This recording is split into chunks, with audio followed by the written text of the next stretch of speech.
Hello, everybody. It's 4 o'clock, so we'll go ahead and get started. Welcome to the March 18th Design Review Board meeting.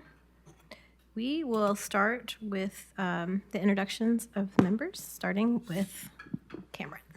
Cameron Boland, AIA representative. Perry Childress, Community Design Center. Tony Allen, Downtown Development Rep. Lisa Sorensen, Downtown Knoxville Alliance. Sarah Martin, Urban Design Representative. Jared Worsham, Downtown Resident Representative. Suzanne Taravella, Neighborhood Representative. Dallas DeArmond, Knoxville, Knox County Planning. Mike Reynolds, Knoxville, Knox County Planning. Melinda Woolert, Knoxville, Knox County Planning.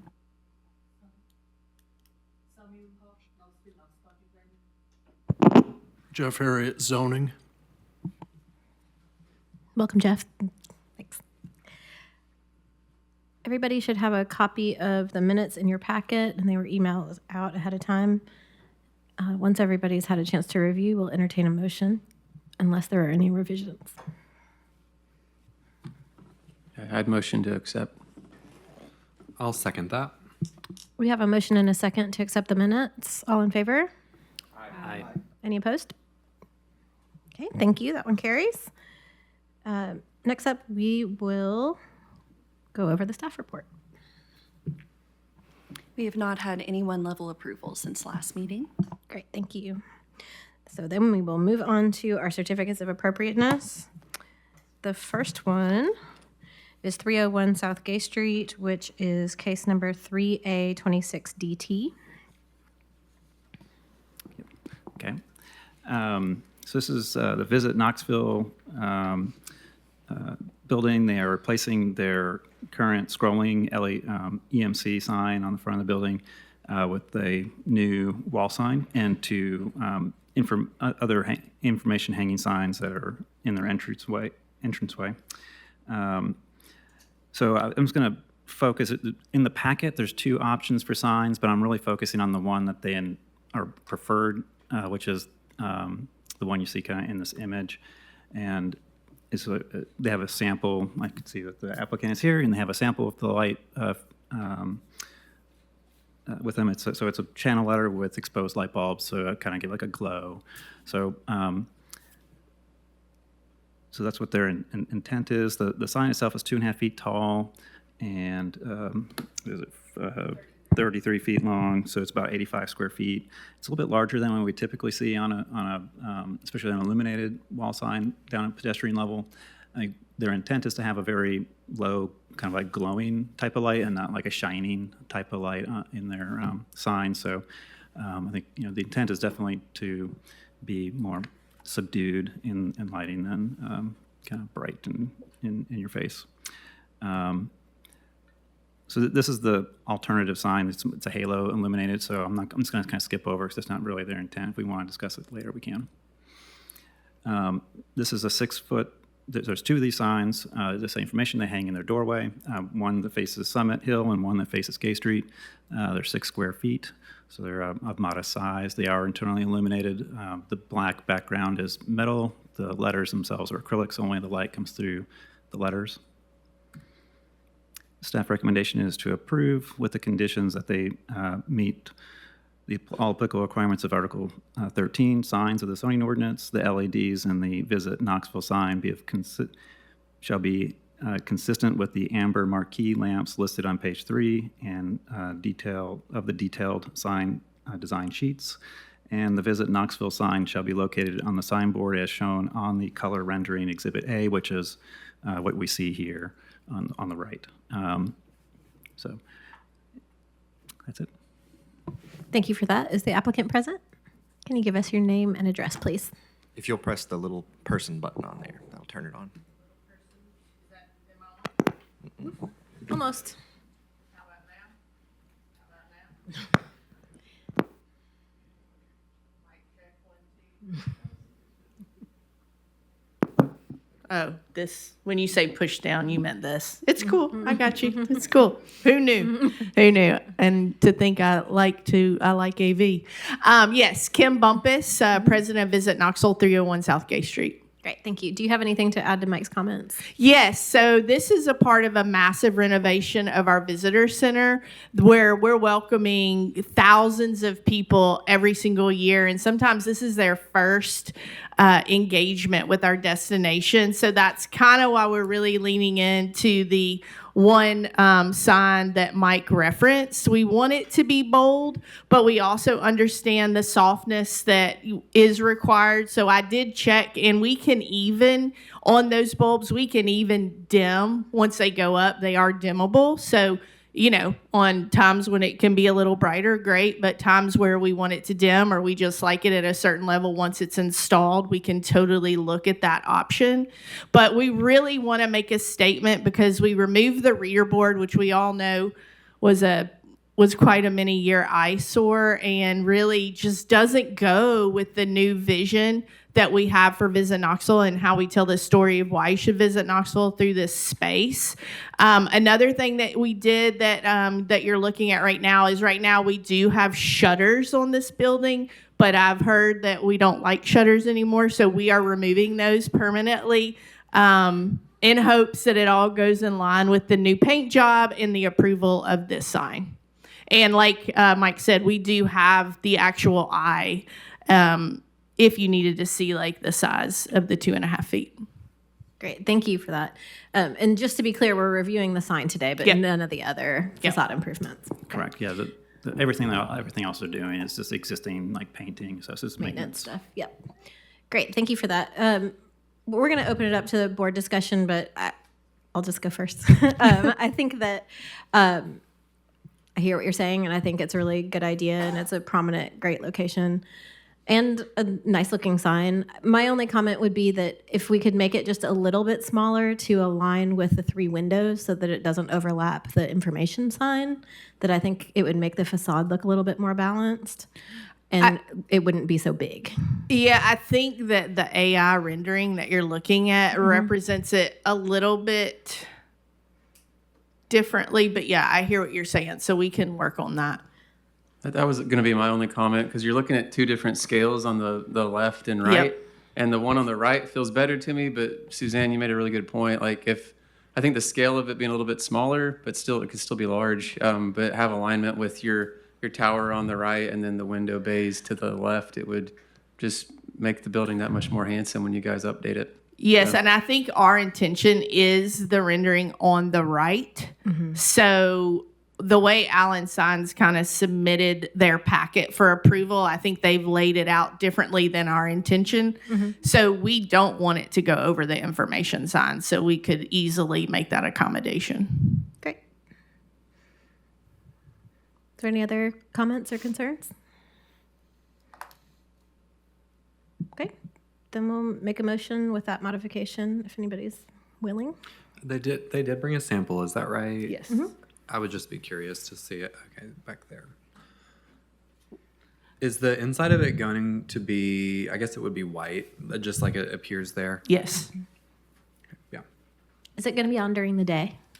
Yes. The intention that it would be on all the time. The colors do not change. That's one thing we didn't want to really get into. So it is just the amber light. Great.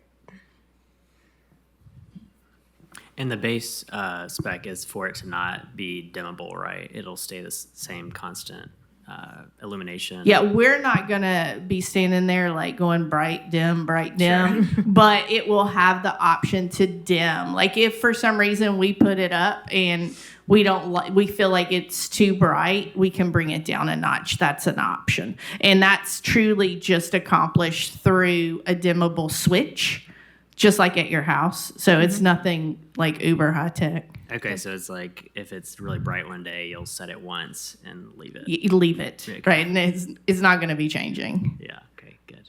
I agree with the other comments, the aligning with the brick. I think that would make it a lot better. Is there a photo of the facade currently, not the rendering? Yes. So one note, Suzanne, there's 4 windows, and maybe this was the point that was being made. There's 4 windows there versus 3. Yeah, the rendering that you're looking at was AI generated. So the intention of the sign though is to not go over the information sign, but there is more windows. So you would start where you see the Visit Knoxville in that eye and go down. I think that's where you're getting the measurements. But the way Alan's signs represented it, it looks a little bit longer than it is. Yeah, I think the way that I would say that is to center the sign over the window The portion. 4 windows. Mhm. And then not let it extend into the entryway. 100%. And we feel really good with that option only because the paint job that we're doing, the green just makes it pop. And if you haven't seen our new campaign, Calling the Curious, that's where that green comes from in the color palette of Visit Knoxville. I think it looks good. For clarification, Suzanne, did you mean the 4 windows above or the 3 arched windows? Well, in real life, there aren't 3 arched windows. There's 4. So I meant the 4 arched windows. But there is 4 above that. So there's, 4 and 4. Yep. Yeah, AI. Yeah, you gotta love it. I'd motion to approve with the modification or additional recommendation to align the edge of the Visit Knoxville sign with, or center the Visit Knoxville sign on the 4 bay windows above and below, and not extend past the information sign. A second. Okay, we have a motion and a second. All in favor? Aye. Any opposed? Okay, that one carries. Thank you. Awesome, thank you. Thank you. All right, moving on. Our next case is 507 South Gay Street, and that case number is 3B26DT.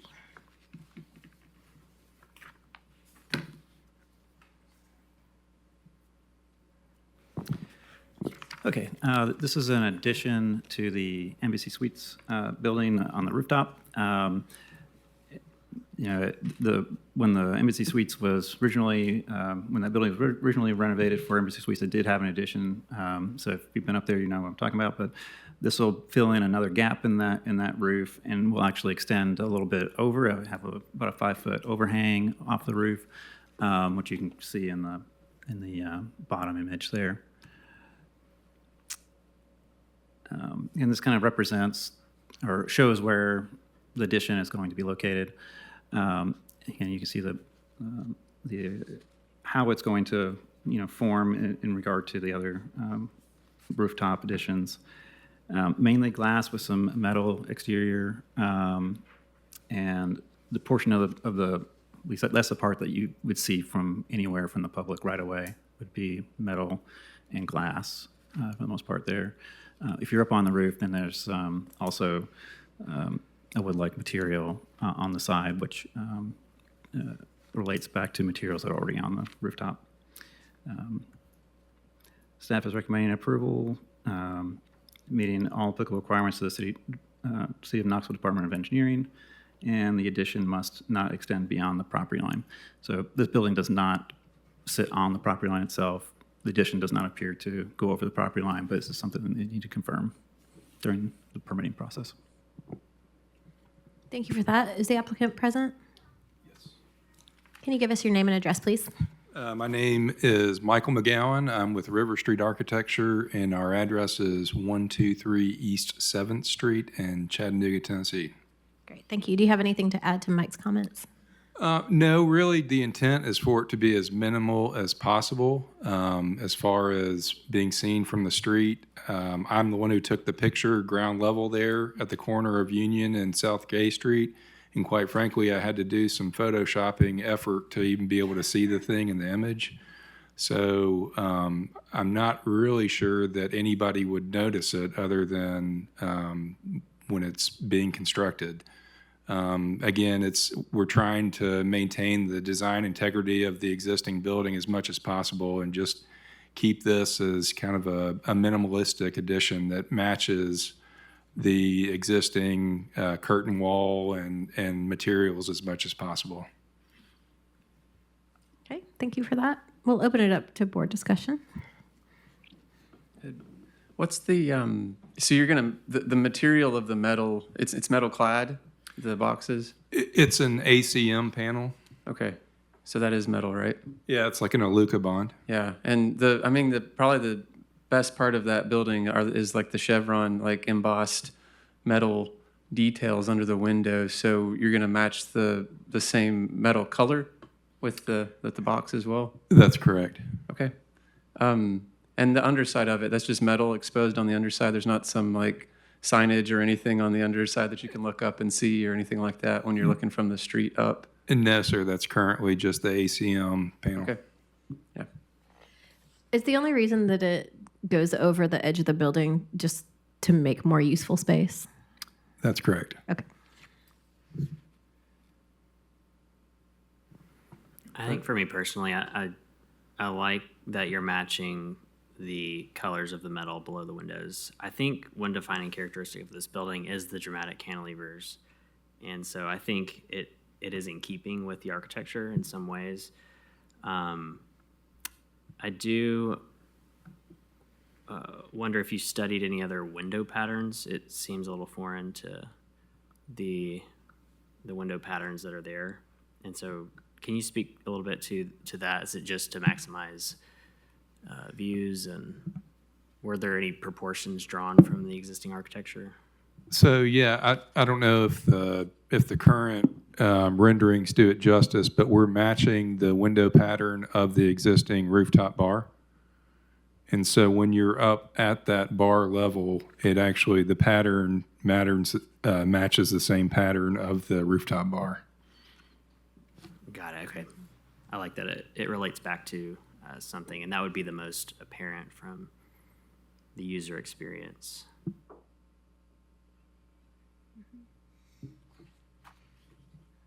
Any other comments? If not, we'll entertain a motion. Yeah, I would motion to accept per staff recommendation. I would second. We have a motion and a second. All in favor? Aye. Any opposed? Aye. Okay. Do you want to say anything else? What? Do you want to say anything else? Doesn't matter now, we're good. Okay. That one carries. Thank you. All right.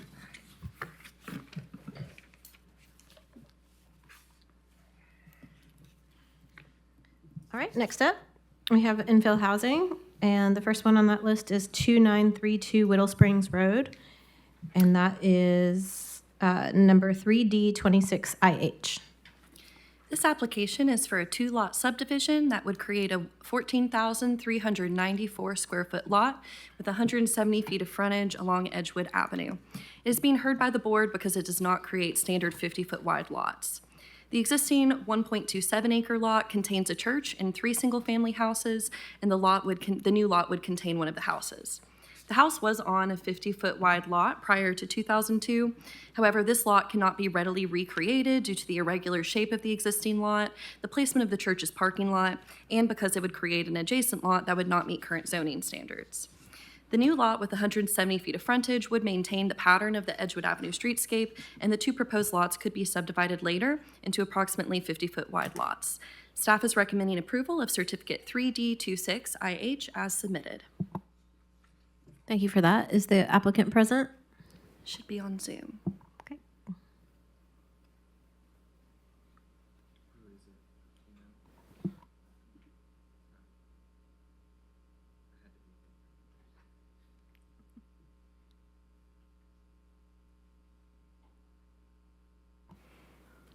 Buffy, are you there on Zoom?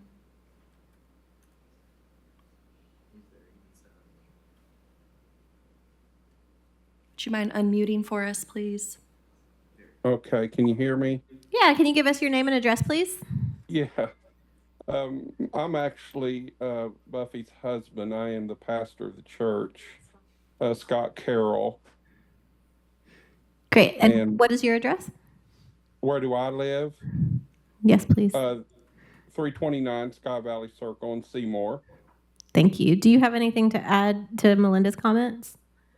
No, I was just here to kind of represent. I don't know what I could add, but we've just voted as a church to kind of sell that property. Nobody has been there for a long time now. And so we've just wanted to sell it to maybe do some work around the church that we need to do. Okay, thank you for that. We'll open it up to board discussion.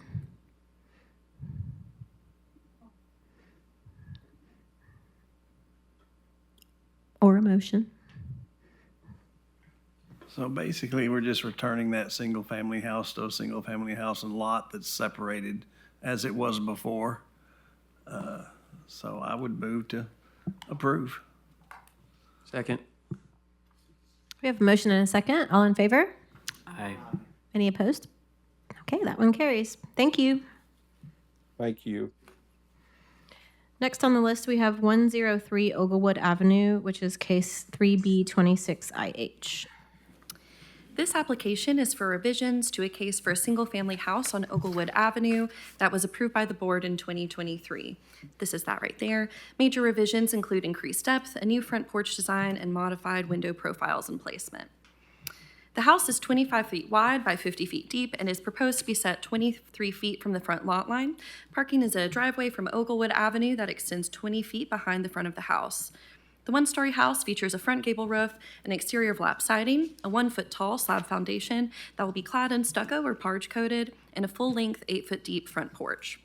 The block to receive new construction features a mix of one-story craftsman bungalows, shotguns, minimal traditionals, and modified queen inn cottages. The design and scale of the house are similar to shotgun houses along the street. The revised plans are more compatible with the context than what was previously approved and address all of the conditions of approval from the previous case. Staff is recommending approval of Certificate 3B26IH, subject to the condition that the final site plan meets city engineering standards. Great, thank you, Melinda. Is the applicant present for this one? Can you give us your name and address, please? My name is Eric Thomason. I'm at 1002 Providence Grove Way, Knoxville, Tennessee 37919. Great, thank you. Do you have anything to add? I don't have anything to add. We just want to make you guys happy and get started on a project. Okay, great, thank you. We'll open it up for board discussion.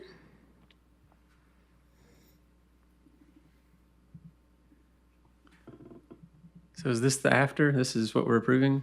Mm-hmm.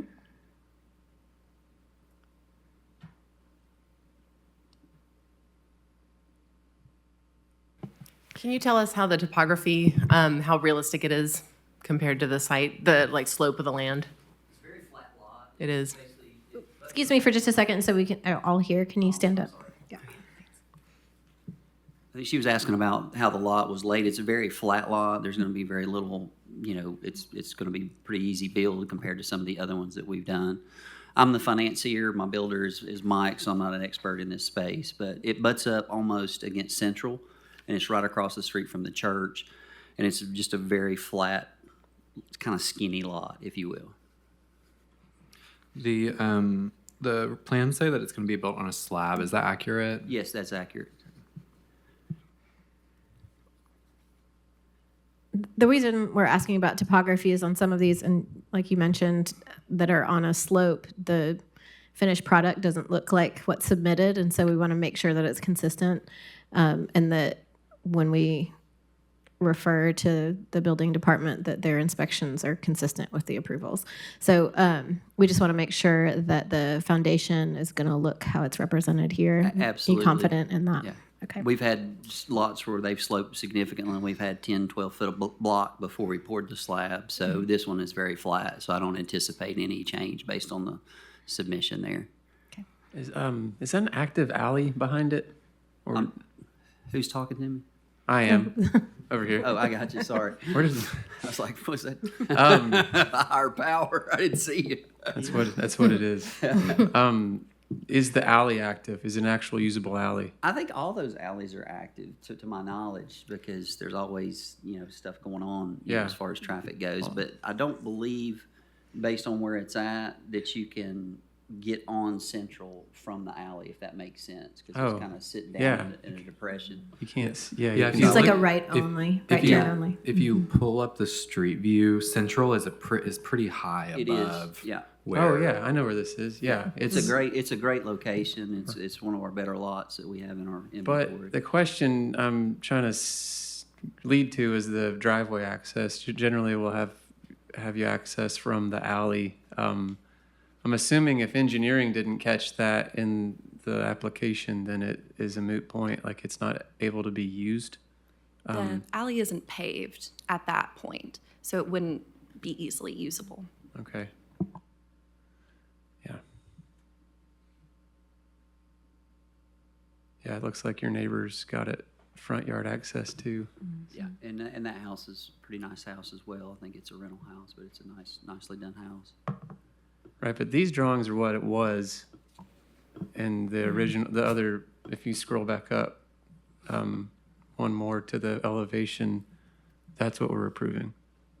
Correct? That's much better, yeah.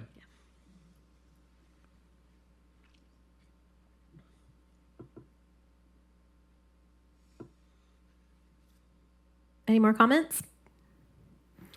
I'm curious what the board thinks about the porch being so close to the gable of the main massing of the house. It seems like it's almost seems tacked on in a way. It also seems like the gable's large enough that it needs something else inside the gable itself, the gable field, to differentiate it.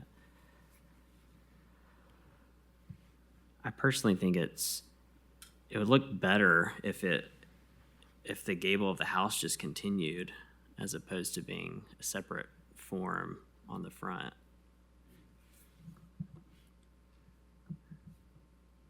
I kind of asked myself the same thing when I saw the front elevation. It's right on the line. I agree. Like the offset between the main roof and the porch roof. My personal diagnosis is that it was just enough to differentiate it and look similar to a lot of houses that it's emulating, those 1920s. Just my 2 cents.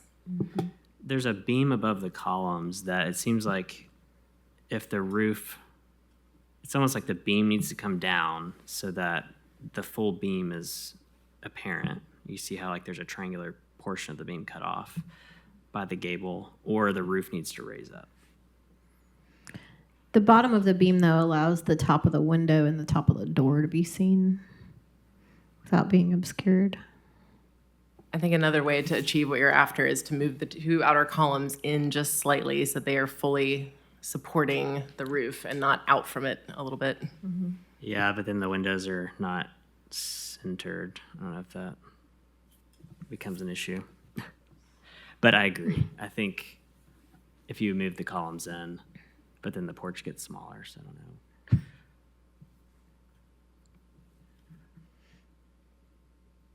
I don't know what the inside of the rooms look like, but if the windows are not already centered, let me go back to the plan. We finish everything inside with luxury vinyl plank throughout the house, granite countertops, granites in the bathroom. So it's very nicely done home in the house. And Mike's done, I don't know how many around in the city of Knoxville. I've done 8, and they've all been within the city limits, and they've all been roughly the same plan, and it's well received, and and like I said, we're just ready to get started. So whatever you guys say, we're happy to oblige. I got you. I think my recommendation would be to just move those outer columns in and then move the 2 interior columns closer to the windows so they're Almost make them even. Yeah, exactly. Okay, we can handle that. Do you want to make a recommendation with that modification? Sure. I'll make a motion to approve per staff recommendation with the change that the outer columns be pushed in to align with the ends of the beam above, and that the interior columns be shifted slightly to make the windows centered between them. Second. Okay, we have a motion and a second. All in favor? Aye. Any opposed? Okay, that one carries. Thank you. Thank you. All right, next up, we have 205 Chickamauga Avenue, which is case number 8B25IH. Our next cases are for 2 identical duplexes at 205 and 209 Chickamauga Avenue, which we will discuss together. The board postponed these cases at the February meeting to allow the applicant to revise the plans to better align with the guidelines. The duplexes measure 50 feet deep by 34 foot wide with 2 adjacent units, and the buildings will be set 21.4 feet from the front lot lines. Parking are concrete pads at the rear of the lot that are accessed via driveways from Chickamauga Avenue. The duplexes feature a side gable roof with lower front gable massings projecting from either side of the primary roof line, an exterior of lap siding with board and batten accents, a stucco-clad block foundation that is 5 foot tall at the facade, and an 8 foot deep front porch shared by both units. A subdivision plat to create 2 50-foot wide lots is included with the application. The applicant intends to use the middle housing standards. Some revisions to meet middle housing standards could require additional review by the board. The porch is partially covered by its roof, and the roof will need to be extended to cover its full 8-foot depth to qualify as a design element to meet middle housing standards. The 21.4-foot front setback is the minimum allowed by the middle housing standards, and the porches and their steps will project approximately 13 feet into the front setback. The adjacent one-story houses are set 12 feet and 27 feet from the front lot line, with their porches at approximately 8.6 feet and 19 feet. Increasing the front setback would likely result in a taller foundation. The walkways could be revised to connect with the street. The block is characterized by minimal traditionals, modified Queen Anne cottages, and craftsman bungalows. The visual scale of the two-story buildings are increased by their 5-foot tall foundation heights, but it is broken up by the projecting front porch and steps. The two identical duplexes will be differentiated by their siding colors. The board should discuss whether the front setbacks are appropriate and whether additional measures should be taken to differentiate the two identical adjacent buildings. Staff is recommending approval of certificates 8B25IH and 2D26IH, subject to the following conditions.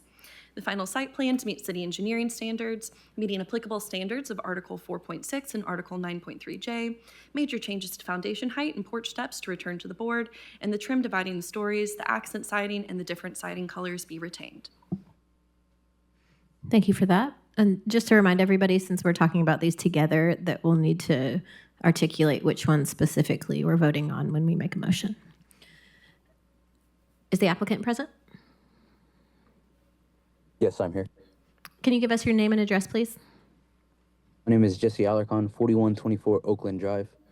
Thank you. Do you have anything to add to Melinda's comments? I do not. We made changes based on last month's meeting, and I think we've met almost all of them, and I really like the design, and I hope all of you like it as well. Thank you for that. We'll open it up for board discussion.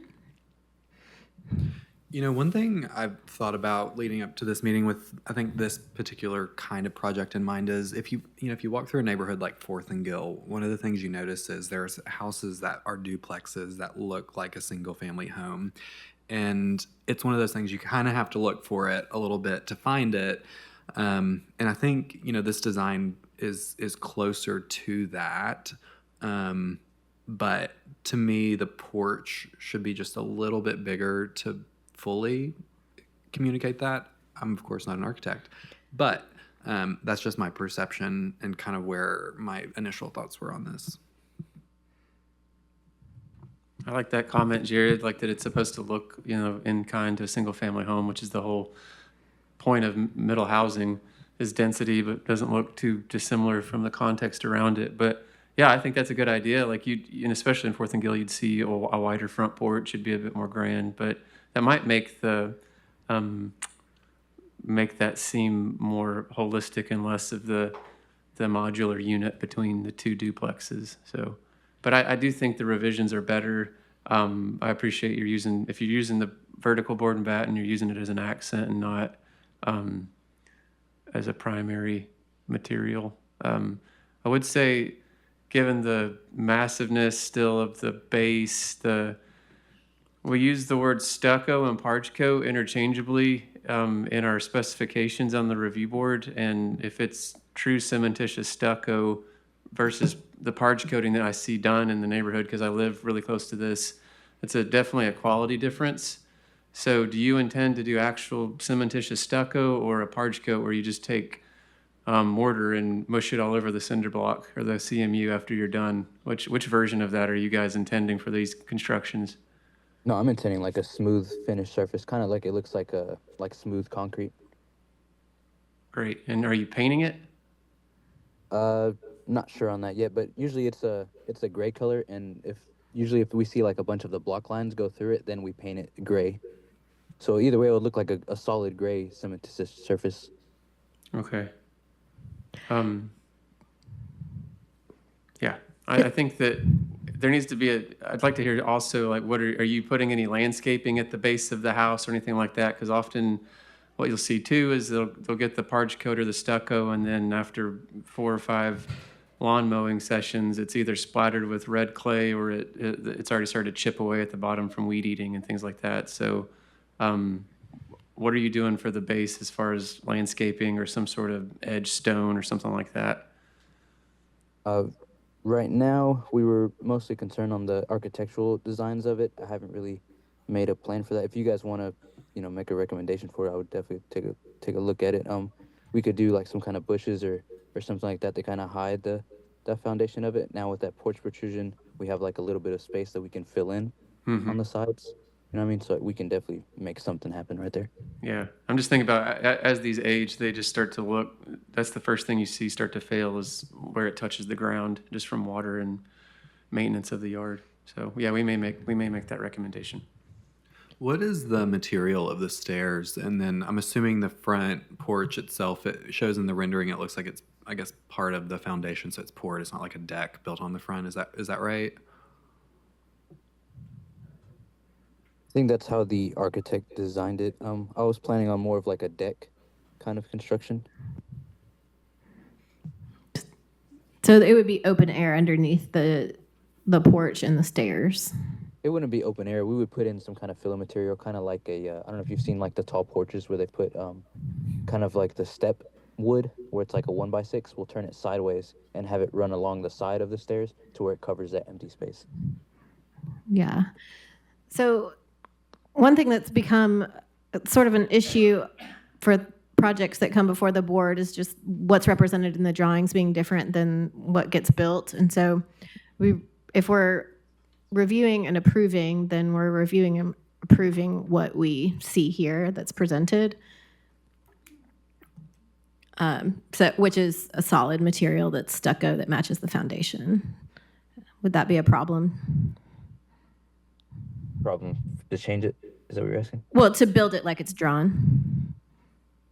It would be a lot more concrete to do that part. Ideally, if I could make it out of wood materials, and we could put like I was saying, the 1x6 turned sideways to fill in the space.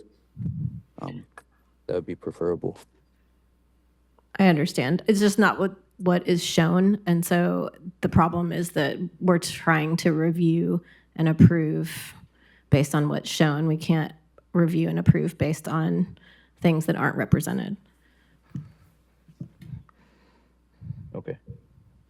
I mean, I can make that change if you want me to, for to represent it how I intended it. I guess I must have slipped my mind. Sorry about that. Yeah, because I mean, even one of the staff recommendations is major changes to foundation height and porch steps to return to the board. To me, changing from what's presented here, I don't know, it's just my personal opinion, but changing to wood is a major change in my opinion, and simply because I think we've had projects like this in the last couple months where we've seen decks on the front of houses that are just completely out of the context of the neighborhood. So I think, I was looking at the porch roof versus the porch floor plan. It looks like the roof doesn't completely cover the porch. So that last conversation might be a moot point. If you just push the porch back to the main facade line, it would essentially be same foundation. The porch roof will have to be extended to cover that full depth for this to qualify as a design element for middle housing standards. So that's most likely going to have to be done during permitting, extending the roof. So again, it's useful to talk about these things, but I don't think it's fair for us to review something that isn't represented correctly. So my recommendation would be to postpone until these drawings can represent what you actually intend to build. Among the things we'd want to see on the new is the extended porch roof on the side elevation, showing it fully covering the porch. And, if you could look at widening that porch by a foot either way, so it's not crowding the doors as much as it appears here, and would get a little more like a single family with a large porch and two doors on it. I think those would be good things to look at. And then if you want to represent the underneath the porch as different than the solid masonry here, we'd want to see that as well. Well, I guess the main difference on the masonry part, the porch would be masonry. The only part that would be wood would be the stairs itself. Like the stairs coming down from the porch, those would be wood. The rest of the projection would be still masonry block and stucco. Okay. Like I said before, we just need to see what's actually going to be there so that we can vote on the real thing.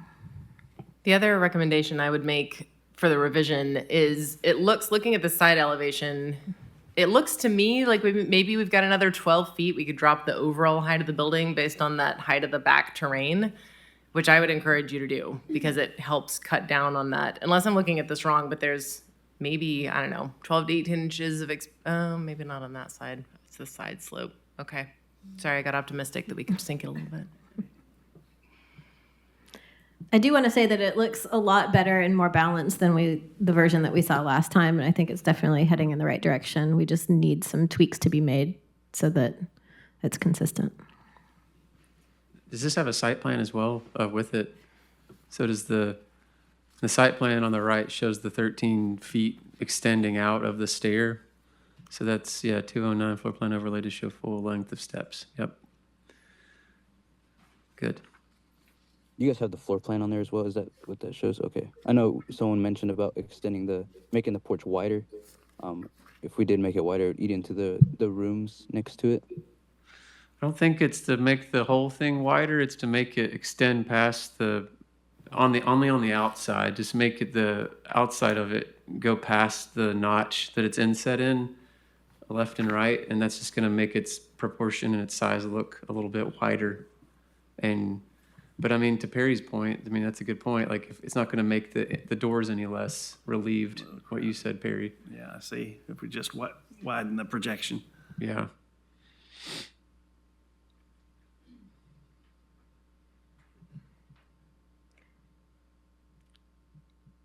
I actually don't mind the porch the way that it is. I think adding a foot here or there kind of messes up the balance of the middle section. And in a duplex, I don't think this is a sit and hang out porch. It acts more like a stoop. So I don't have big feelings about that changing. And was a comment that the side elevation doesn't show the projection correctly of the overhang onto the stairs? Yeah, and that But is that true? Because it looks like it's inset and plan. So I think it may be nested, like a nested gable. Like it's inset into like a notch. So can we go back to the floor plan? That one. See? It's like it is barely coming out, isn't it? The side elevations are showing it correctly, but he will just have to extend the roof further to cover the full depth of the porch. Oh. But the site plan and the elevation drawings are all accurate to how it's currently Okay. proposed where it doesn't. We're just commenting that it needs to cover the full porch. I get it. Yep. Okay, or the deck.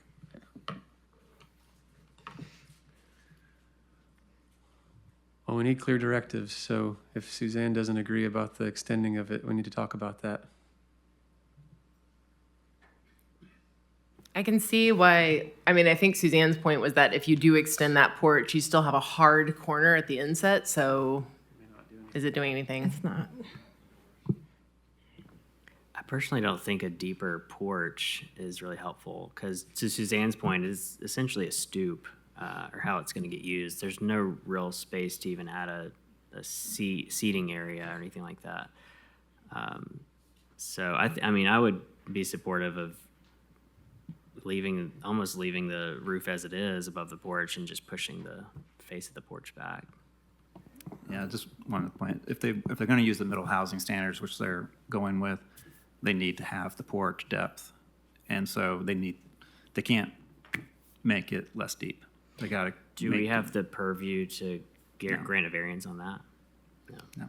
Just to clarify, what I meant was I agree with increasing the depth from the front face of the house out to the edge of the porch. I think that's appropriate and would make a better stoop. What I don't want to suggest is that the middle section of the porch get wider in front elevation. Yeah, I think on the depth, if you have a storm door, for example, you've got to have that much clearance to step back and open your door. And and to Maneuver. and to meet the porch depth standard for middle housing. I think we just got to bring the roof out. Yep. What would be the thing that would impact the foundation height? As a reminder. It would be increasing the front setback. The front setback is the minimum permitted by middle housing standards, and the porch and the stairs project 13 feet in front of the house. So, if it was pushed back further, it would just increase the foundation height. Just something to discuss. If it's further back on the site, then there's more topography to make up for. What's the likelihood of that happening? Or do we know? The front setback would only be increased at y'all's discretion because it meets middle housing standards. Staff is saying, it's up to y'all to discuss if it's appropriate with that projection.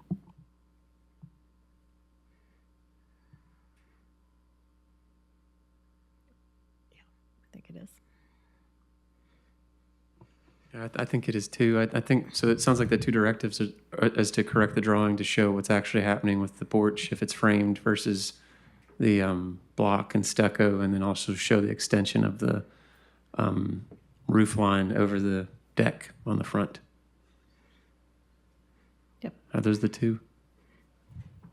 Yep. Okay. So for the porch, just making the steps part, the steps only, the rest of the projection would be masonry. The steps would be the only part that would be wood along the side of it and stuff. That's all you need to be changed, or at least shown on the drawings. Yeah, we just need to see what you intend to build specifically. So if that's what you intend to build, then it needs to be drawn and submitted that way. And on these side elevations where see that the porch roof extends over the full porch floor. Yeah. Gotcha. Okay. Okay, I'd motion to postpone 2D26IH with the for 30 days, if that works for the applicant. Can I interrupt you for a second? Are you are you proposing on both of these or just one? Both, but I was doing them individually because I thought we had to do them individually. Okay, sorry, go ahead. Proceed. Unfortunately, can you go back because I don't know the numbers without that. There we go. So I would motion to postpone 20. Well, I think I can do them together. Postpone 2D26IH and 8B25IH for 30 days with the comments to revise the drawings to show the actual construction type of the front porch, stairs, and porch itself, as well as showing the projection of the roof line over the full depth of the porch. Is there a meeting sooner than that, or is 30 days the next meeting? There's not a meeting sooner than that. Gotcha. Okay, we have a motion. Second. A motion and a second. All in favor? Aye. Any opposed? Okay, we'll see you next month. Thank you. Next up, we have 127 Atlantic Avenue, which is case number 3A26IH. This case is for a duplex with frontage on Atlantic Avenue. The building is 34 foot wide by 50 foot deep and is proposed to be set 20.5 feet from the front lot line. Parking is accessed from the alley and features 4 spaces. The duplexes feature a side gable roof with lower front gable massings projecting from the center of the primary roof line, an exterior of lap siding with brick veneer and accent siding, a stucco-clad block foundation that is 2 foot tall at the facade, and 4 foot 5 inch deep porches for each unit.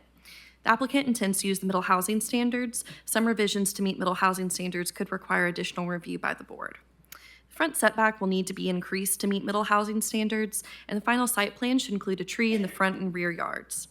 The block to receive new construction is characterized by minimal traditionals, craftsman cottages, and infill construction, which are mostly 1 story. There is a large wholesale building across the street from the subject property and commercial development along North Central Street. The 34 foot 5 inch tall building is generally taller than the context. Final construction should reflect the 2 foot tall foundation height, with major changes returning to the board for review. While the porches are not 8 foot deep per guideline recommendations, they are similar in scale to others that have been approved within the overlay. The porch post should be at least 6 by 6. The brick veneer on the projecting twin gable massing on the facade should be revised to wrap around the sides. The trim dividing the stories should have a smooth finish. Staff is recommending approval of Certificate 3A 26IH, subject to the following conditions. The final site plan to meet city engineering standards and to feature a tree in the front and rear yards. The front setback to meet middle housing standards, meeting applicable standards of Article 4.6 and Article 9.3J. The trim dividing the stories to have a smooth finish and the porch post to be at least 6 by 6.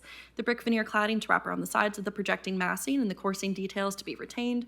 And final elevation drawings to depict the as-built foundation height along grade with major changes to return to the board.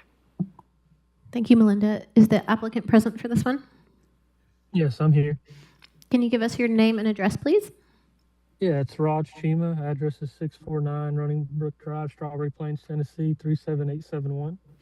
Thank you. Do you have anything to add to Melinda's comments? No, no, I don't. Okay, I will open it up for discussion. And hang tight, we might have some questions.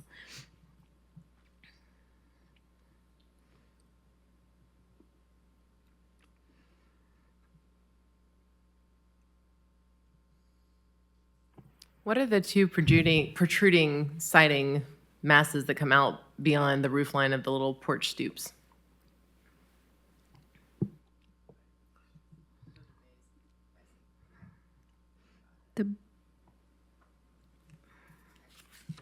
Thank you. Looks like bays in one view, but then on the side view, it just looks like a side entry. Yeah. It's framed out, I think. Yeah, it doesn't That's look like corner bays to me. It looks like the whole wall is framed out. I think whoever drew it, yeah, someone drew the front elevation like it has bay windows protruding to Sarah's point, and then the sides just an entry porch with flat windows everywhere. So applicant, are you proposing that the project have bay windows on the side elevations? They do. No, I don't. If you look at the floor plan, there's little bump outs there. Okay. Sorry, I didn't mean to interrupt you. Go ahead. No, that's fine. Yeah, we will do bay windows on the side there on the little bump outs.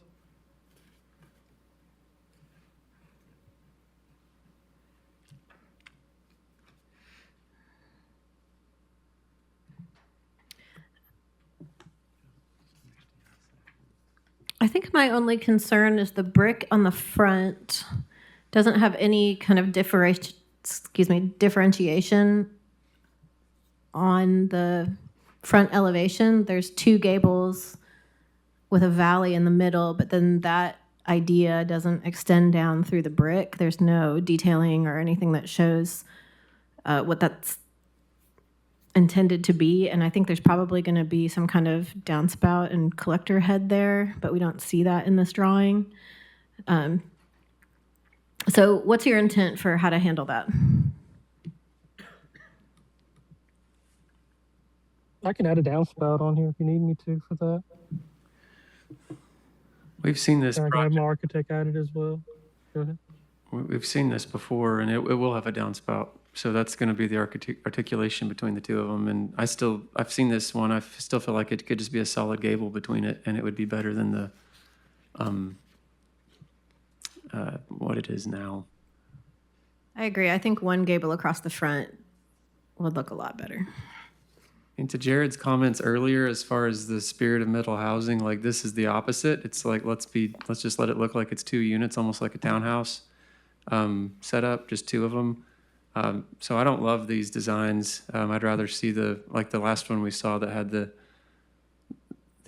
entries in the middle or stacked in a different way. But this one just proportionally is kind of weird with that chunk in the middle as it's drawn. But yeah, that's all that it's going to break it up is a line from a 4-inch K-style aluminum gutter coming down the middle. But my opinion is that it could be nicer with just a central gable on the roof.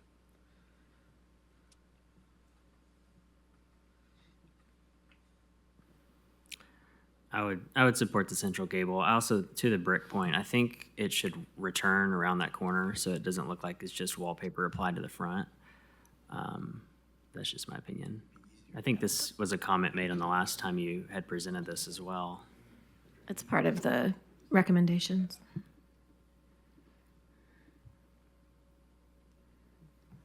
I'm just highlighting that because I live close to one of these that was built and it wasn't returned. And so I just want to make sure this time it is.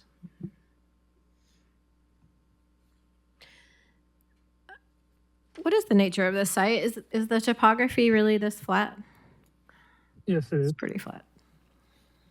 One thing I did want to say, I might, if I make some changes, I might go to a slab on this lot, but I'm not sure yet. It's really, really flat though. If not, I can just keep it as a crawl space. That's going to be too much of a hassle.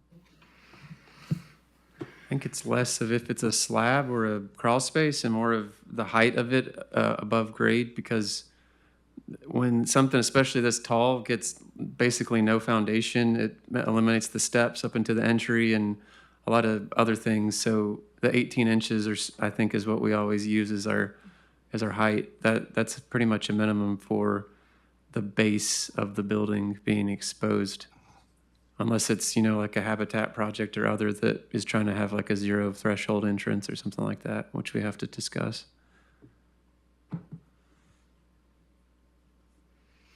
Yeah, I think the overall spirit of the comments is that the building overall needs to look like a single family home that blends with the neighborhood.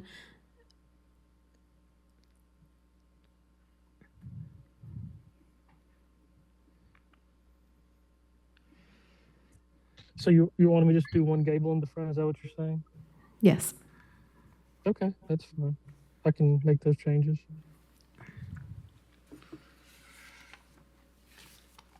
It was one gable and also the brick return on the sides, right, Tony?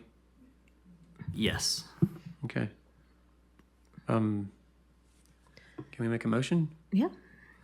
I'd motion to approve per staff recommendation with the added conditions to revise the central massing to a single gable roof at comparable pitch, and also return the brick veneer on the east and west elevations. So just to clarify, that's already a condition of the staff recommendation on number 5. I was just reading it. Okay. No, I wasn't. I'm joking. Sorry, I missed that, Melinda. Yeah. Second of the number 5, please. That's what I was trying to say. Is that clear enough? Okay. We have a motion? Second. Will this go, just one quick question before we vote. Will this go back to staff for review with those changes? Yes, I'll review it all during permitting. Okay, I'm good. We have a motion and a second. All in favor? Aye. Any opposed? Okay, that one carries. Thank you. Thank you. All right, next up, we have 3317 Johnston Street, and that's case number 3C26IH. This case is for a duplex with frontage on Johnston Street. The building measures 43 foot 4 inches wide by 37 feet deep and is proposed to be set 23 feet from the front lot line. Parking is 4 spaces at the rear of the lot and is accessed via driveway from Johnston Street. The 2-story duplex features a side gable roof with a front gable centered on the facade, an exterior of lap siding with shakes in the gable fields, a block foundation clad in brick veneer that measures 3 to 5 feet tall at the facade, and a full-length 8-foot deep shared front porch. The design was approved with a special use case for a duplex in the RN2 district at the March Planning Commission meeting. The site plan should be revised to fulfill the condition of the special use approval that addresses a hillside protection overlay violation, which is that 6 to 8 trees be planted throughout the rear of the property in coordination with the landscape reviewer and inspector. The block is characterized by minimal traditionals, modified Queen Anne and Craftsman cottages, and infill construction, all of which are 1 story. The lot is significantly steep, and there are 3 single-family houses directly to the north that were built in the past 5 years that have taller foundation heights than this one. The duplex would be the only 2-story structure on the block, but employs a lower foundation height than the adjacent houses and is similar in scale to a single-family house. The 43-foot, 4-inch wide duplex is wider than most houses on the block, but the width allows for less disturbance toward the steep rear of the property. While the 512 roof pitch is below the minimum recommended by the guidelines, the lower pitch reduces the building's height, and the 1012 pitch front gable on the facade aligns with the historic context.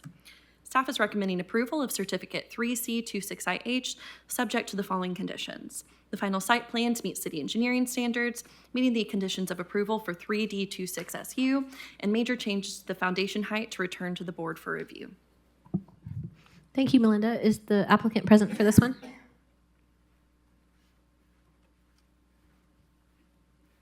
Dave Madden, 3735 Parker Harrison Way. Thank you. Do you have anything to add? No. Great. I really like this for a lot of reasons. I think it's really well balanced. I like that the porch looks useful for both tenants, and they have just a little bit of separation to be actually out on the front porch. My only concern is the steepness of the site, and there is some slope represented, but those pictures look pretty steep, and so I'm a little bit concerned that the front is going to look like that middle picture. We can reduce the height of the retaining walls. Mm-hmm. Can you go back to the elevations, please? To make the crawl space Yeah, we can lower, you reduce mean? the height, yeah. Yeah, I think that would be wise given this site.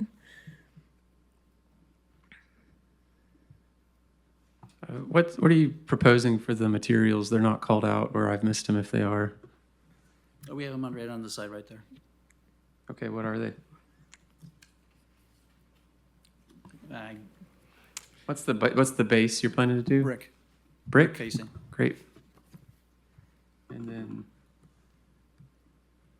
it says shiplap, but what material? Be a James Hardy. So fiber cement? Yes. Mm-hmm. Good.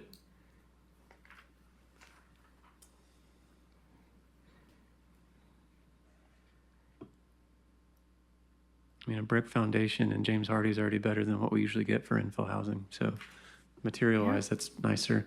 It does a good job of pulling off the looks like one house thing too with the continuous front porch. It's Yeah, I really like it. very farmhousey looking. It's once it weathers in a little, it may look like it was the first house on the block.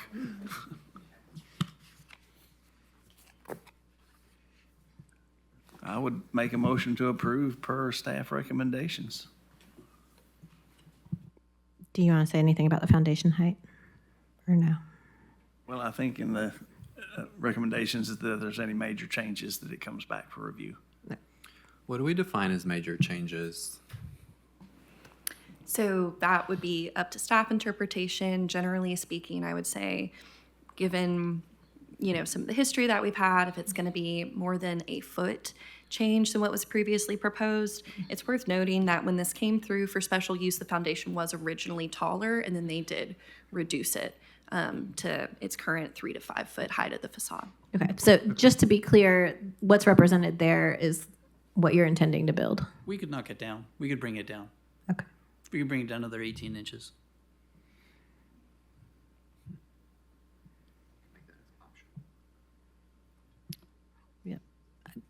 I think for me, as long as it's built the way that it's shown and it's not going to end up a lot higher than we're seeing here, then I'm fine with it. If we look at the site plan, am I understanding it like it's the opposite? Like it's gonna have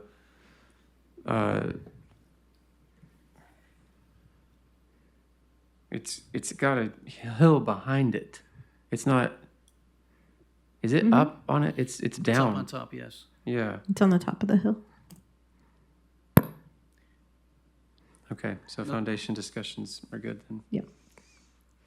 Okay, so we have a motion.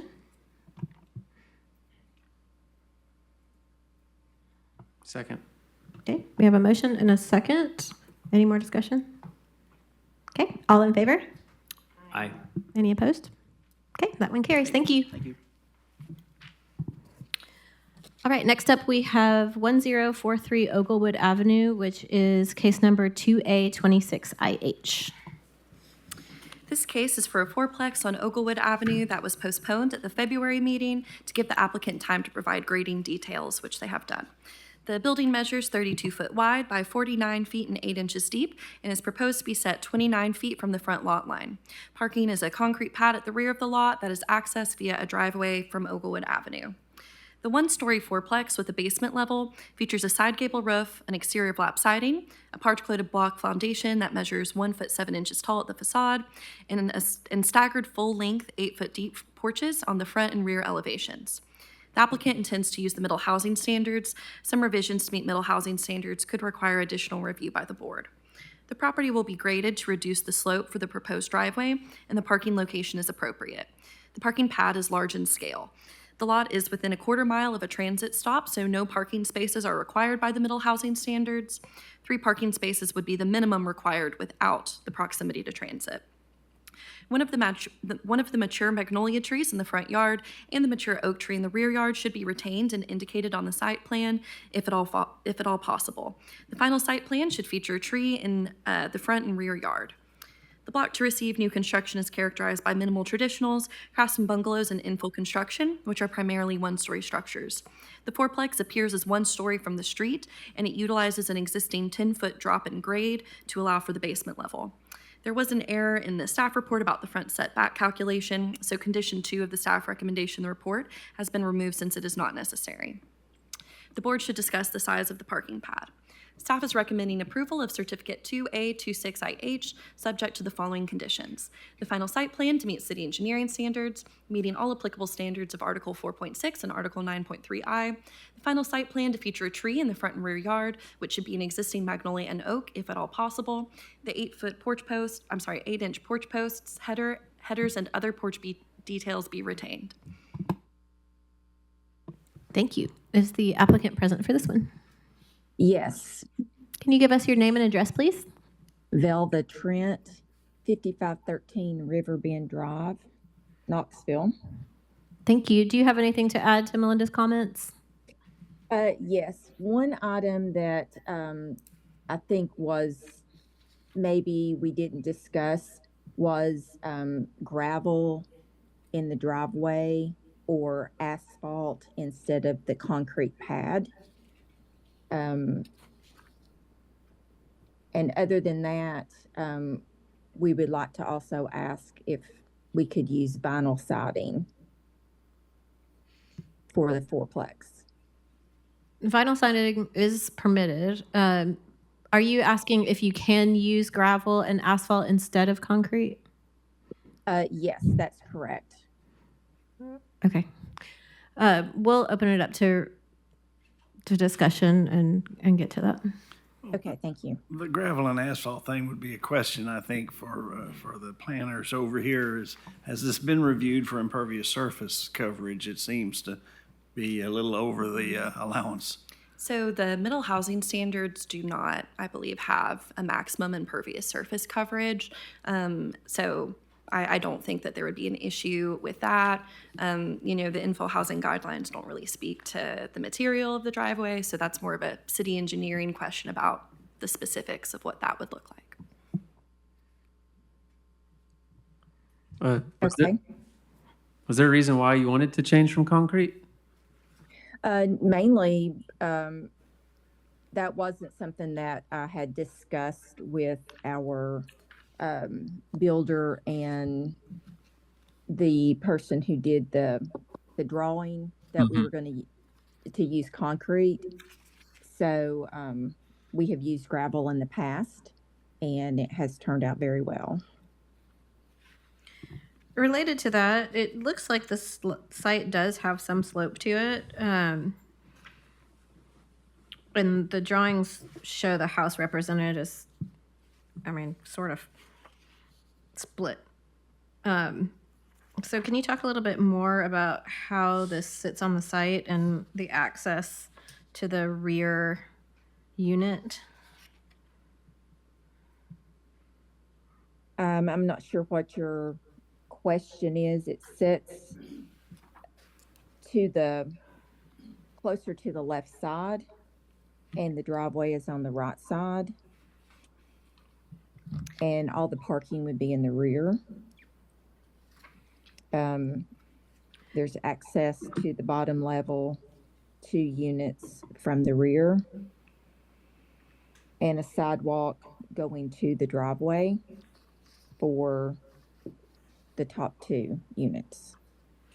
So in the elevation, left elevation, there's no topography shown or slope, and so it's hard to understand how that is going to look on the land. There's an existing 10-foot drop in grade. It's very stark, seen it in person, and a lot of the houses on the street have used that to add a basement level, and I think that they're proposing just a retaining wall here, and will grade the driveway to make it less steep and make it a little bit more steep there. But the driveway is going to run along the side of the building, It right? will be, but the height I think is going to be increased a little bit here so that it's not as steep of a drop for the angle of the driveway. And again, they have a retaining wall proposed right here, but no other grading was proposed since there is that existing 10-foot drop. Yeah, I think I know what you're getting at on the driveway side. There's not the windows are there, and then you're going to have a driveway that's like 2 feet away or a foot away from those windows. So how are you going to, how is that going to work? And if there's a retaining wall across the back, then how does that work when it turns the corner to the driveway? There's going to be some kind of slope. It's not just a flat cut in the earth like a basement. Like if you were looking at the bottom right drawing right now, and there's a window in the bottom right corner of that drawing, yes. So how is the land going to touch the building in that corner? Has to come past it. I don't know how that's possible.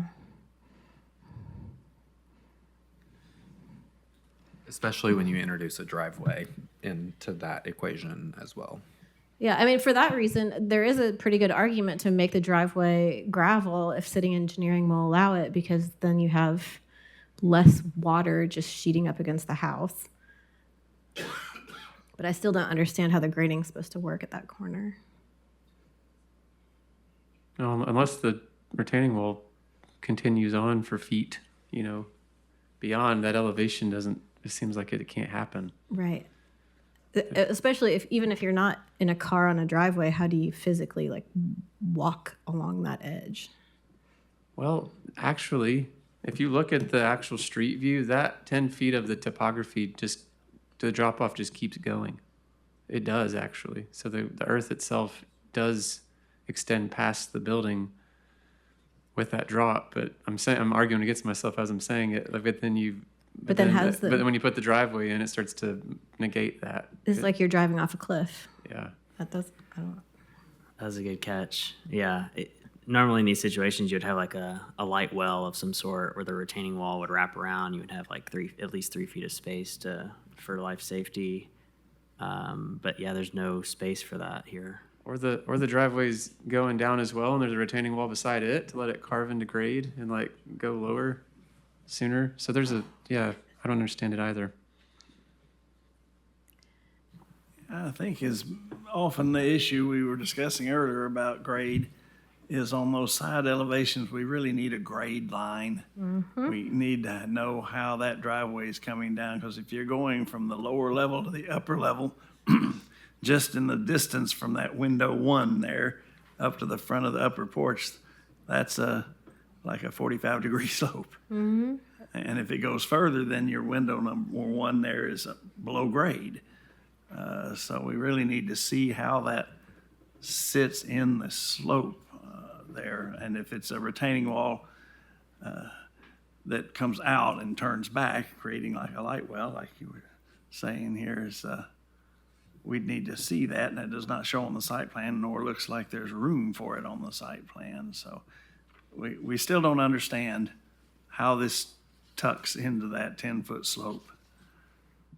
And it is hard to understand how far back the driveway is intended to go, at least based on the site plan.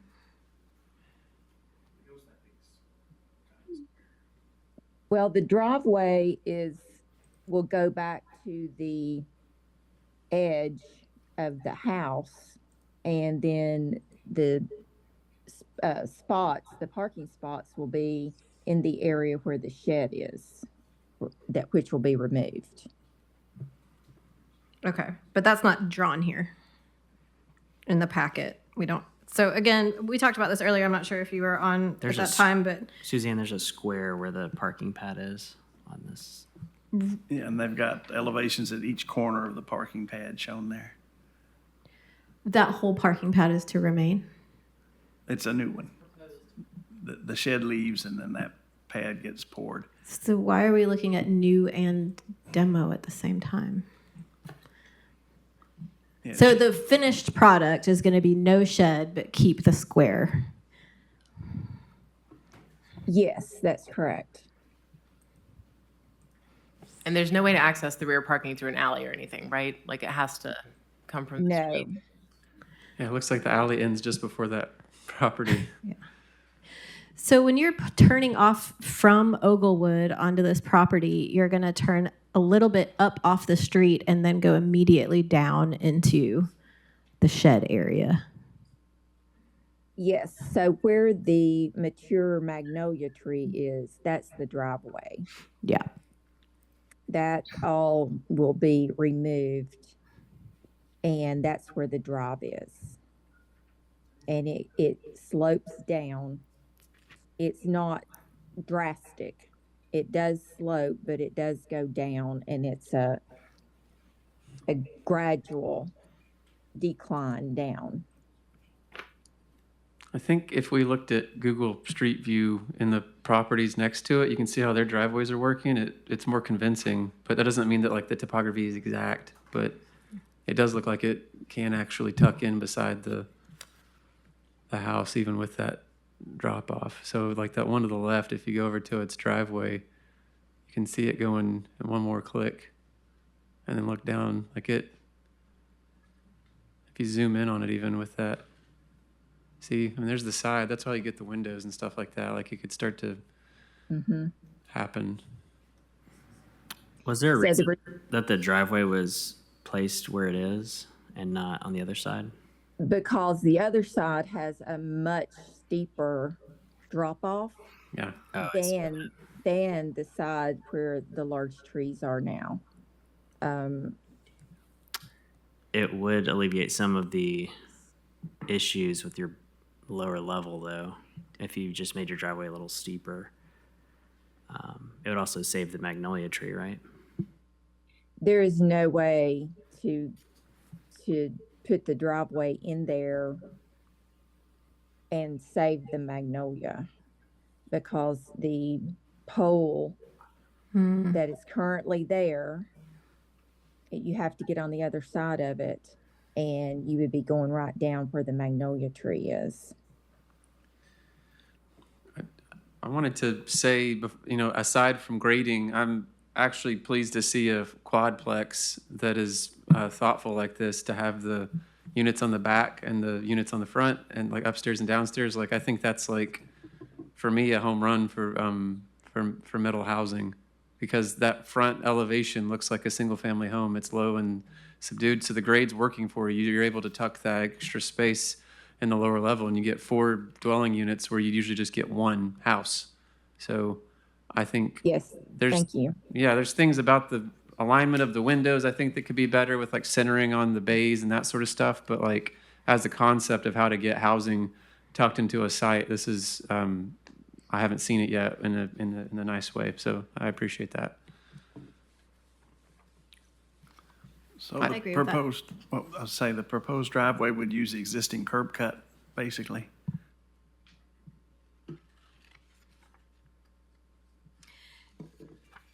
There's not a floor plan here. The front elevation, the double windows to the left and right of the front doors, is there flexibility to scooch those in so that they're more aligned with the center of the column spacing? Let's see. I'm sorry. Say that again. Where the double windows are in the front, can those slide inward so that they're more centered on the column spacing? We could, yes, I think we could move the columns on the porch in so that the windows are not covered. Is that what you're asking? I was asking the opposite. Could the windows move so that so that they are centered with the columns? Okay. The window is in the center of that room. Okay. When you first come in. So that is why it is there in that particular spot. Yeah, that makes sense. Okay. So it would be easier to move the columns. I don't know what that would do to the structure of the roof. Yeah, I think it's nice that you already have the front doors centered, so I'd hate to mess that up. I would say if we're just talking about window alignment on the back, the rear elevation, that window that's scoot over, it's not, if it could just be centered on the gable, that could be centered, and then the window next to it could be centered on its wall too. Well, I can address that. The reason that we moved that over was to give more wall space in the bedroom, because that would be where the bedroom is on that back. And if we move it to center it, then there won't be a really nice place to put the bed or to put any kind of dresser. And that would interfere, the window would interfere with those alignments. Mm-hmm. That's why we chose to put it over closer to where the closet would be. That way you have more wall space. Yeah. I see. So the window is really going to be sort of at the foot of the bed and in front of the closet. It would be, yes, it could be, or the bed could be actually setting on the wall beside the window, facing toward the door. So there's a better choice of where to put your bed. Yeah. Okay. One thing that we could do, if it is an issue on that front and back, is instead of doing a double window, we could do a single window and just have that one window. But that's the only window in that living room, and there wouldn't be a lot of light. So, but that is something that could be changed. I'd rather the residents have the light. I think I would agree with that. Is there an opportunity to just scoot it slightly, even if doesn't get all the way centered? Maybe come from behind the column. On the front and the back. I don't see why that could not be changed. It was just centered in that part of the wall. So that could possibly, that I think that could be done. Okay, yeah, I think that would be more successful. Okay.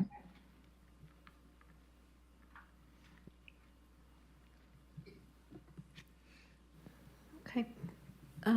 Do we have any other discussion? And if not, we'll entertain a motion. You said you wanted to change the siding to vinyl. What were you using before? Yes. So in one of the emails that we received, we were advised that we needed to change from vinyl to some sort of board, like a hardy board. And that's what we put on there when we had the architect draw this. But we would like to use the vinyl. I think, I don't want to speak for you, Lisa. Did you have other comments? I mean, I probably prefer the hardy than vinyl, but. Yeah, so my question related to that is, what are you going to do in the gable ends if you switch the lap linear siding to vinyl? Then what happens in the gables? The gables will still have the shake. It will be a vinyl shake. Gotcha. Okay. I do want to clarify that they won't be able to use vinyl because that goes against the principal use standards for multifamily buildings, which would apply. They can use it as the accent, though. Okay. I'm sorry, wait, what? Use it as the accent? So it's limited to 15% of the facade. And so just the little amount of vinyl they have as the shake siding in the gable fields would comply with that standard of only 15%, I believe. Oh, I see. I would have a concern using both vinyl and hardy. I feel like if it needs to be one or the other. And if vinyl is not allowed for the reasons that you said, then I think it should all be hardy. Well, then we would probably go to, we would not be able to put shake in the gables. It would just be the same siding if we weren't able to use vinyl in that spot. Would you paint it a different color? Like an accent color? Yes, it probably would be changed to a different color. Hardy makes shakes. So you could do shakes. If you're required to do the fiber cement anyway, you can do the shakes out of the same product. James Hardy has a shingle product too that you could use as a shake.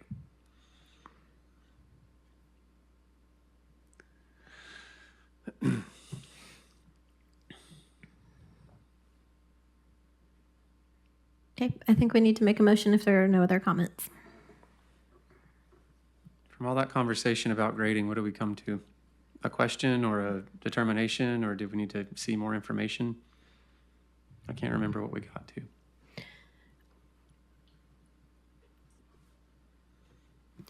I think we need to see more information about the grading of the driveway to see if it works, because if it doesn't work, then they're going to do something different on site, and there's not going to be anything for them to hold them to, correct? Yeah, and I think in light of all the things that we've seen on steep slopes where they weren't represented in the drawings, that we need to be consistent. And if we ask one applicant for accurate drawings of the topography, we need to ask everybody for that.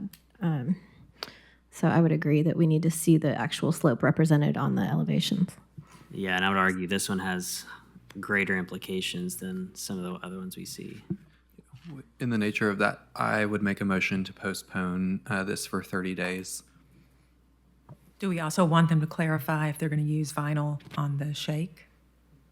Yes, so I would just reiterate that what is submitted and what we see in review is what we're voting on. And so if any changes are going to be made, we want to see those represented in the application.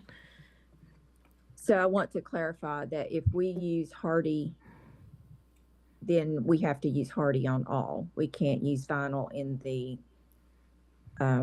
gables. You could. I was just letting you know that I thought you were saying it like it didn't exist, but there is a Hardy product for the shakes. But yeah, if you wanted to use vinyl for it. That is permitted based on what Melinda said. Okay. It's just not our preference. I think my recommendation would be to flip the plan, save the magnolia, make the driveway steeper, and see kind of where it lands, and if you need to scoot some of the lower windows over, you can see where that lands and see how far it needs to move.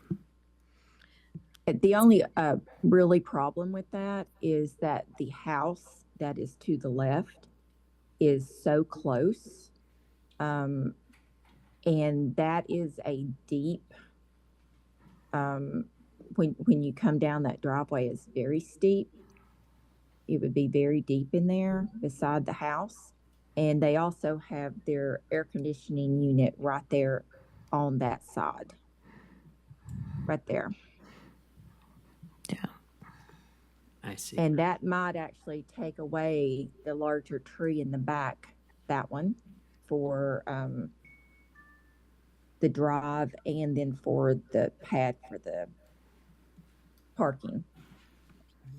I see, but the air conditioning unit's not on your lot, correct? It's not, but then the gravel would be coming up on their side, or the driveway would be coming up on their side. And on the other side, there's two houses, and that's their backyard. And there's a fence. I see. Okay. So we do have a motion lingering. It seems like the driveway is all aligned to the left of the houses on that block, though, is another reason to try to make that work if possible.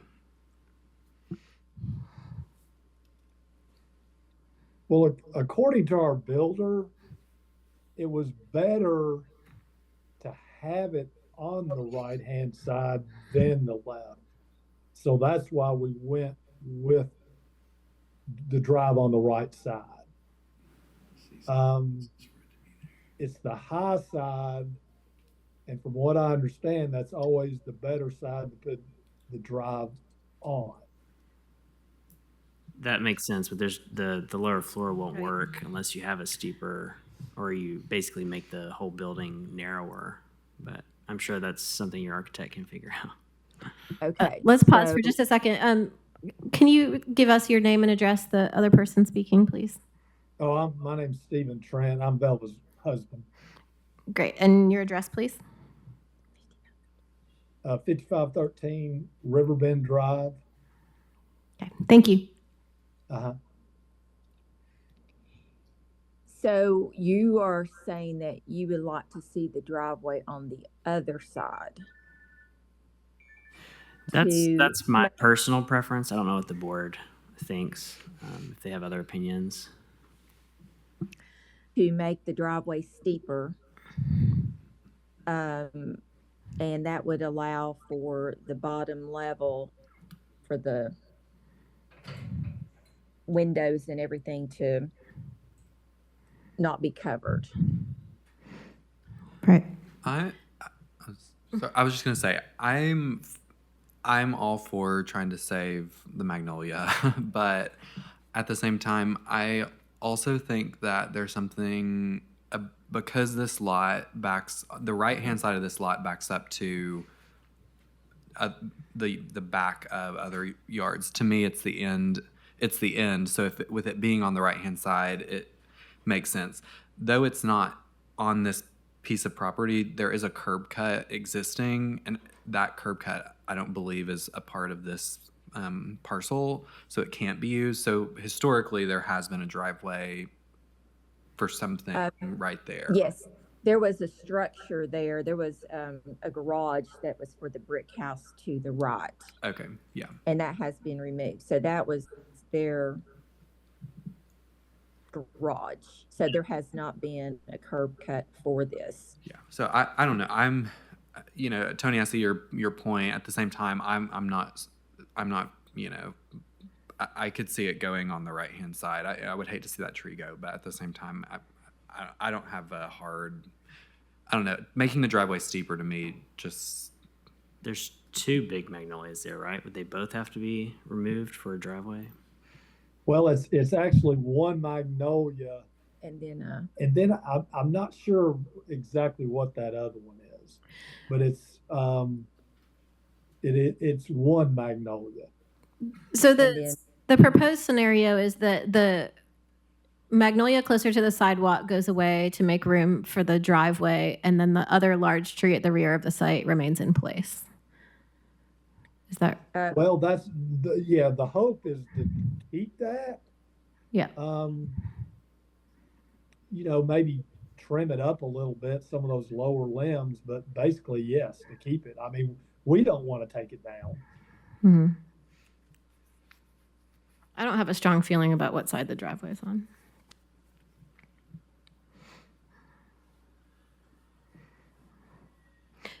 Jared, can you revisit your motion, please? Yeah, I had made a motion to postpone for 30 days to give the applicant time to address the rendering showing kind of how the driveway and the slope and all that's interacting. So. Okay. Okay, we have a motion. Do we have a second? I'd second that.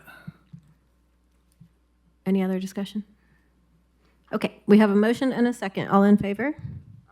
Aye. Any opposed? Okay, we'll see you next month. Thank you for all of your time. Thank you. All right, next up we have 2802 North Broadway, which is case number 12E25IH. Our last case is for 3 new multifamily buildings accessed via Bill Williams Avenue. This case was postponed at the December 2025 meeting to allow the applicant to resolve zoning issues, clarify details on the site plan, and to allow a rezoning case to be heard by the Planning Commission. A request to rezone the entire property to the RN6 district was approved at the February Planning Commission meeting. It was approved by City Council on first reading last night, and the second reading is on March 31st. This application is being reviewed under RN6 standards. The building setbacks from the front lot line near Bill Williams Avenue vary due to the irregular lot shape. Building C is proposed to be set approximately 28 feet from the front lot line, and buildings A and B are set approximately 10 feet behind building C. The site is accessed via a driveway from Bill Williams Avenue that runs in front of the buildings and connects with 2 surface parking lots on either side of building B. The 3-story buildings measure 49 feet and 3 inches wide by 92 feet deep. The side elevations contain 2 rectangular massings connected by an open central staircase with alternating modules of siding and brick veneer on all elevations. The buildings feature a slab foundation clad in brick veneer and a flat roof with a shed clerestory roof over the central massing. The 3 buildings feature an identical design, aside from slight variations at the entrances and foundation heights and different exterior cladding colors. Buildings B and C each feature an approximately 5-foot deep staircase landing on their west elevations. Guidelines discourage driveways in front of buildings and encourage parking to be at least 20 feet behind the facade with access limited to 1 lane. This is reiterated in the guidelines for multifamily development, which state that, quote, parking should be provided behind apartments with access from the alley. There is access to the property from an alley to the west of 1415 Branson Avenue, though using it as the development's primary access could negatively impact surrounding property owners. The conceptual grading plan shows that grading will be limited to the detention pond and the access, with the buildings and parking lots along grade of the site's cross slope. The proposed driveway and parking lots do not align with guideline recommendations. The current site plan proposes a detention pond in the location of an existing 12-foot wide access easement to North Broadway at the southwest lot line. With the note that the feasibility of using the easement for pedestrian and bike access will be determined later. Revisions to the site plan to meet guidelines for parking placement could allow this access easement to be utilized and could allow for the more traditional front yard space and courtyard space recommended by the multifamily design guidelines. In the opinion of staff, the case should be postponed to allow the applicant to revise the site plan to better address the design guidelines and reduce the parking visibility from Bill Williams Avenue. The 3-story height is appropriate within the non-residential context of the block. However, the 34-foot 6-inch tall buildings, excluding the height of the clerestory foundation, will be placed on a hill above the houses along Branson Avenue, making them highly visible and large in scale to residents along the street. While no public comments were submitted about this case, staff received calls from multiple neighbors along Branson Avenue who were concerned about privacy and the height of the buildings. The applicant reduced the number of windows on the rear elevation to address these concerns. There is landscaping along the rear lot line, but the Class A buffer, you see that right here, could be extended across the full rear lot line to offer additional screening. Guidelines for single-family and multifamily construction encourage incorporating porches or stoops with proportions compatible with the context. And previous multifamily and townhouse buildings approved within the overlay have featured porches or stoops large enough for seating. Buildings B and C feature approximately 5-foot deep stairway landings at the entrance of the central staircase, typical of contemporary apartment buildings. In the opinion of staff, the landings are not large enough to function as porches or stoops that provide seating and do not interact with the street or other buildings in the development. The width of these landings could be increased to create a patio large enough for seating, or patios could be added to the front elevations. The plans will need to comply with the principal use standards for multifamily developments, which will require projected or recessed entrances on the front elevation of Building C, which are not currently present. The case should be postponed to allow this elevation to be revised to feature a building entrance. The brick cladding is appropriate and benefits from the alternating bond patterns, which should be retained. Brick masonry or veneer should be used as opposed to thin brick. The principal use standards limit the use of metal and vinyl siding to only 15% of any facade. The applicant should clarify the siding materials and provide the facade percentage where metal or vinyl is used as applicable. The 3-story buildings are differentiated by using different colors of brick and siding. Additional measures such as variations in the parapets and clerestories similar to nearby historic apartment buildings could distinguish them further and help the buildings align with the context.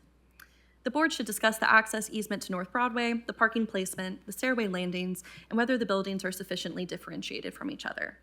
Staff is recommending postponement of Certificate 12E25IH to allow the applicant to revise the front elevation of Building C to meet the principal use standards and the site plan to reflect guideline recommendations for parking placement. Thank you, Melinda. Logan, before we get to you, I want to give anybody from the community an opportunity to speak if you want to. And please give us your name and address. Hi, I'm Rebecca Tucker. I live at 1415 Branson Avenue, the house behind where it's proposed at.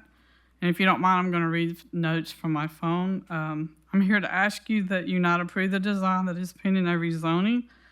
I was unaware that the property was voted on city council last night. And I plan to voice my opposition at the March 31st meeting.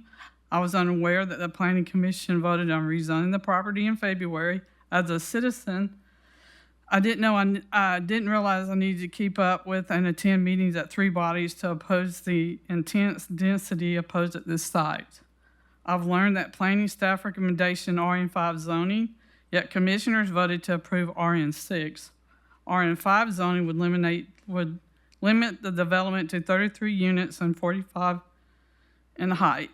RN6 would allow it to 49 units and up to 65 in height. This is a substantial difference and intense use butting against our 1 and 2 story homes. Also, the signs were posted on Bill Williams Drive where neighbors did not see them. I just happened to see them walking my dog one day. Yet the property is addressed as 2802 North Broadway. The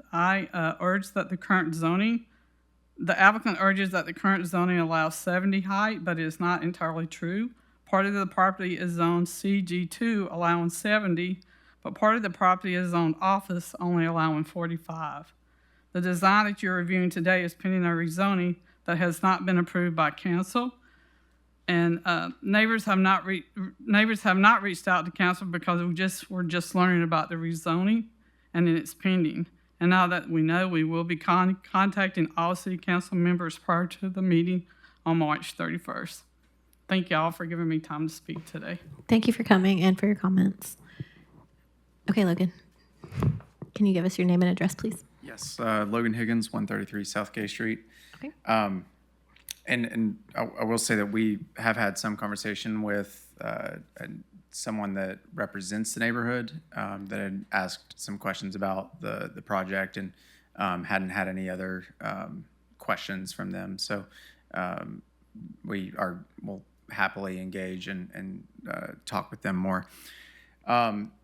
Real quick, a question for staff. The principal use standard of the entry, having an entry on building C, is that something that this board has the authority to override?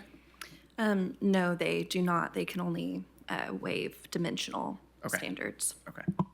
Because it is kind of tail wagging the dog in this situation, but totally understand that that's not something that can be varied in this. Yeah, I'm freezing. You're like, if my teeth start chattering, it's because I'm so cold. But okay, so yeah, we will certainly make that revision and find a way to add an entrance. I think what we'll do, because it's the same plan used 3 times, I think what we'll do is just kind of have an entrance to the units that face the street on Building C, and treat it that way rather than redesigning the entire building. We'll just convert one of those, or maybe redesign that unit on that floor. But so parking, I think, was one of the concerns, and definitely do want to hear your all's feedback on that. But I will say, if it's possible to go ahead and vote on it today, with the caveat that we rework that facade and come back, I would welcome that. But totally understand if you all end up having to postpone. But in terms of the parking, we looked at, I would say, about a dozen different ways to do the parking layout on this.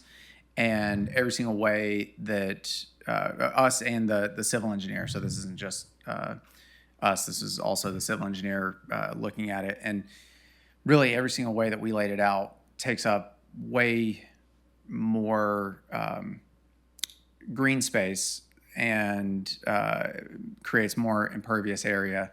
And then also any way that puts the parking behind the buildings puts more parking facing and up against the houses that are behind the parcel. And so one thing we like about this kind of layout is if you've got headlights coming, instead of having an entire row of headlights facing those houses, you just have this drive aisle, which we can put fencing and landscape buffer to block those headlights from being too disruptive. So we, in terms of the parking layout, when we first came with this and had a workshop, we took that very seriously, went back and tried to rearrange it, like I said, a dozen ways, and couldn't really get to anything that was a better layout. Also, with the detention pond, that is coming from civil engineer, and the hope that we do want to have that pedestrian access over there. We just don't know if it'll be straight shot or maybe have to go around detention pond. And so that's why it's kind of like until the civil engineer actually does the hard design on that, we don't know exactly what that will look like. I think those are, I think, some of the main things. The building differentiation, like I said, we want to use the same design, but we're happy to mix up the materials more if we need to try to make them look a little more different. I would also say to thinking about this in the context of visibility, because of the contours and trees and everything, the only way that you'll see all three buildings is if you're coming straight on, I think, from Oglewood, coming straight onto Broadway. And even with that, you'll only see the top floor of the back two buildings, and then maybe coming down Broadway in the winter. But most views of this, like from Bill Williams, you're not going to see all three of them very much because of the topography, and then also Branson and Broadway. Most of the time, you're not really going to be seeing all three buildings next to each other, or I guess at the same time. So that's why we feel like the slight differentiation is appropriate here, but certainly open to other options. With that, I will stop and let y'all talk. Great, thank you. We'll open it up for board discussion. I have comment. Okay. I don't believe this project's ready for us to review it with no prejudice or disrespect to the applicant, for several reasons. I think the overriding reason that's not even our purview is that the neighborhood has not had a chance to participate in the process. So they have a second reading coming up at City Council at the end of this month. This could completely change based on that meeting. But even if it doesn't, based on staff recommendations, there's elevations and site plans that need to be changed. And so keeping with the consistency of not reviewing and approving things that we can't see, I'd make a motion to postpone based on staff recommendation. Okay. I wanted to ask one thing before we close it. On the principal use standards for building C, it's to make an entry facing the street. That's what's being asked of the design. So only building C will have to comply with this standard, and this front elevation was determined by zoning to be the only street-facing building facade, and so it will have to feature all these elements you see here. They're good with everything else except for the projected or recessed entrance. Okay, and the spirit of that is to look like it's a face of a building facing like a walkable, like road, like a house on the side of the road, like on a sidewalk. But where building C is, it's down in a depression that will never be. I understand that. I just want to understand, like, if I was doing this project, what would be is there a sidewalk that's going to extend from that up to Bill Williams to like kind of complete the loop of that entry that's being added to building C? No. Okay. So yeah, I mean, it was already said that we can't negate that, but I'm trying to understand from my own wisdom. Someone will walk out of that and just walk on the grass at that top right corner and then be depressed down in the landscape. Yeah, there's a sidewalk that goes right next to that at the mail facility and goes right to the sidewalk. So I mean, so there will be extending a sidewalk a few feet to that from a porch is not going to be difficult. Okay, so there it is. So that it's not going to be like walking out to the road like in a typical neighborhood, but there would be potentially a sidewalk that can attach to it. Okay. I have some other comments about that. Is building C shifted forward to make more room for the shared outdoor space? Yes. And how do you get to the shared outdoor space? Just walk at the end of that sidewalk? Yeah, it's not showing up here, but there would be a walkway to that. Yeah, I think we need to know more about how residents traverse this site and what the experience of the residents is and what their potential interaction with the backyards of the single family residences is. Have some perspective views of that. I like the idea of extending that buffer all the way across anywhere that it touches private property, single family property. I do agree with Rick that we need some more specifics about how this site will operate to make a good decision. Yeah, and one last thing was in the discussing neighbors and dissent. I think that if C is the tallest point, the tallest building, then just a site section east-west from that building, down to the neighbors' buildings and down to Ransom, so that you can just see, draw the regulating lines, let us understand, it's almost like the drawing you're required to show on Gay Street that you're not going to see the rooftop, deck, just like one of those, just to understand what that really is going to come to, so that we can understand what 35 or 40 feet worth of building is going to look like adjacent to the single-family homes to the east. I think. Yeah. And if I could just say, I'm not trying to turn this into a workshop by any means, but the design is not going to change substantially between now and when we're back, and it hasn't changed the past few times we've been here. And so we will have that one change on building C, but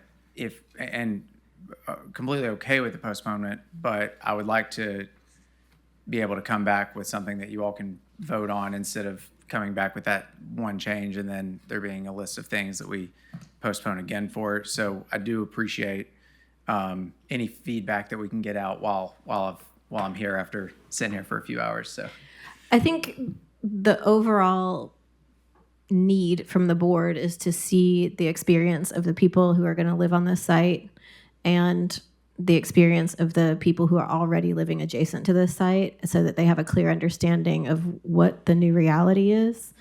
And I think that we need more detail, like Melinda said in her report, about what exactly is going on the facades and what their percentages are.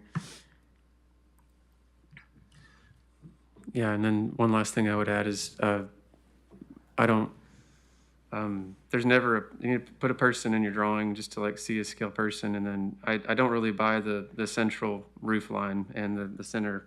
So if there's any more detail on that and how that shed roof is working and why it isn't just a flat roof between them or something else, if there's a design option or anything like that, that'd be a comment that when this does come back, I'll be talking about. So again, it really needs to be what's going to actually be there. And so to Cameron's point, I'm not convinced that it's columns with a flat plain roof. It's not flat, but a shed roof that doesn't have any other structure exposed or joists or anything like that. So we really want to know what it's going to be so that we can make an educated choice about what to approve. There's a motion to postpone, and I would second it. Okay, we just need a quick clarification on 30 days. Is that the timeline? Yeah. Okay. Yes. Is that enough detail? Okay. We have a motion and a second. All in favor? Aye. Any opposed? Aye. Okay. Thank you. That still carries. Thank you. They don't like it when you block their view.